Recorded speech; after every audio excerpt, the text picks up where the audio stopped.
Hello everyone, welcome to tasty dish by Sethu Palaniappan. இன்றைக்கி Navaratri special recipes தான் பார்க்க போகிறோங்க. இப்போ ஃபஸ்ட்டு பாசிப்பருப்பு சுண்டல் எப்படி செய்யலான்றதை பார்க்கலாம்.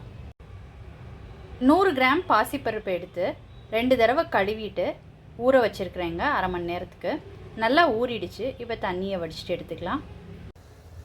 பாசிப்பருப்பு குக்கரில் வேக வச்சோன்னா குழஞ்சிடுங்க. அதனால் ஓப்பன் பேனில் வேக வச்சுக்க போகிறேன். ஒரு கடாயில் தண்ணி கொதிச்சிட்ருக்கு.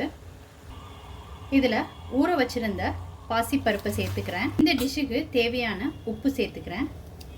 கொஞ்சம் மஞ்சள் தூள் சேர்த்துக்கிறேங்க. இதை நல்லா கலந்து விட்டுக்கலாம்.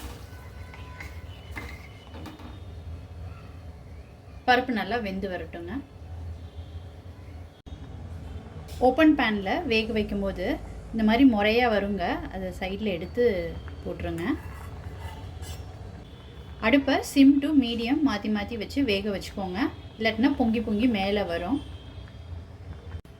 பருப்பு நல்லா வெந்துருச்சுங்க. ஊற்றியிருந்த தண்ணி கரெக்டாக இருந்துச்சு. நான் 1.25 டம்ளர் தண்ணி ஊற்றினேன். அந்த தண்ணிக்கே கரெக்டாக பருப்பு வெந்துருச்சு. தண்ணி மிச்சம் இருந்துச்சுன்னா நீங்கள் வடிச்சிட்டு எடுத்து வச்சுக்கோங்க. இப்போ பாசிப்பருப்பை தாளிச்சிக்கலாங்க. ஒரு கடாயில் எண்ணெய் விட்டுருக்குறேன். எண்ணெய் காஞ்சதுக்கப்புறம் இதில் கடுகு உளுந்தம் பருப்பு சேர்த்துக்கிறேன். இதில் காய்ந்த மிளகாய், கருவேப்பிலை சேர்த்துக்கிறேன்.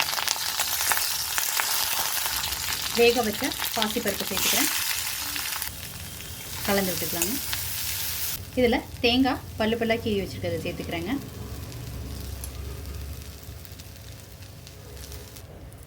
உப்பு வேக வைக்கும் போதே சேர்த்துருந்ததுனால இப்போ தேவையில்லைங்க. இப்போ இறக்கிடலாம். ரொம்ப சூப்பராக பாசிப்பருப்பு சுண்டல் ரெடி ஆகிடுச்சுங்க. இந்த நவராத்திரிக்கு நீங்கள் சுவாமிக்கு இதை நெய்வேத்தியமாக செஞ்சு வைங்க. நீங்கள் இதை ட்ரை பண்ணிவிட்டு உங்களோட கமெண்ட்ஸை சொல்லுங்கள்.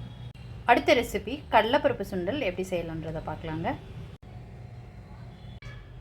கடலைப்பருப்பு ஊற வச்சுருந்தது நல்லா ஊறிடுச்சுங்க. இப்போ தண்ணியை வடிச்சிட்டு இதை குக்கரில் சேர்த்துக்கலாம். கடலைப்பருப்பை குக்கரில் சேர்த்ததுக்கப்புறம் இதுக்கு தேவையான உப்பு சேர்த்துக்கிறேன். கடலைப்பருப்பு வேக வைக்கிறதுக்கு தேவையான தண்ணி சேர்த்துக்கிறேன். இப்போ குக்கரை மூடி ப்ரெஷர் குக் பண்ணி எடுத்துக்கலாங்க. 3 விசிலுக்கு கடலைப்பருப்பு நல்லா வெந்துருச்சு. ஒரு கடாயில் எண்ணெய் விட்டுருக்கேங்க. எண்ணெய் காஞ்சதுக்கப்புறம் இதில் கடுகு உளுந்தம்பருப்பு சேர்த்துக்கிறேன்.